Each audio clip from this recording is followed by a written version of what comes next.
સુરતમાં મેટ્રો પ્રોજેક્ટની કામગીરીને કારણે ટ્રાફિક વ્યવસ્થામાં મહત્વના ફેરફારો કરવામાં આવ્યા છે.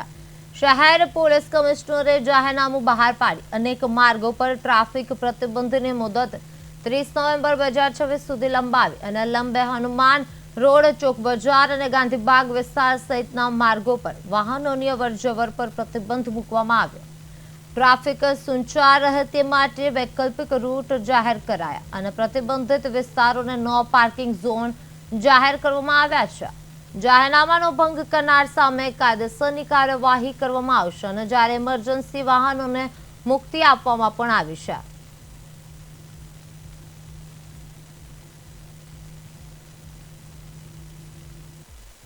આપ સૌ જાણો છો કે સુરત શહેરમાં હાલમાં મેટ્રોની અલગ અલગ વિસ્તારમાં કામગીરી ચાલી રહી છે. એમાં અલગ અલગ માર્ગો પર જ્યાં કામ ચાલી રહ્યા છે ત્યાં રેગ્યુલર વાહન વ્યવહાર માટે પ્રતિબંધ મૂકવો જરૂરી છે, કારણ કે કામગીરી ચાલતી હોય છે. સુરત રેલવે સ્ટેશન વિસ્તારમાં જે વરાછા તરફથી લંબે હનુમાનવાળો જે માર્ગ છે, જે સબરસ રેસ્ટોરન્ટ તરફ નીકળે છે, એ છેલ્લા ઘણા સમયથી જાહેરનામું પ્રસિદ્ધ કરીને બંધ કરવામાં આવ્યો હતો. 1 મહિના અગાઉ વરાછા તરફથી જે ટ્રાફિક આવે છે એના માટે સિંગલ વે એક ખુલ્લો કરવામાં આવ્યો હતો.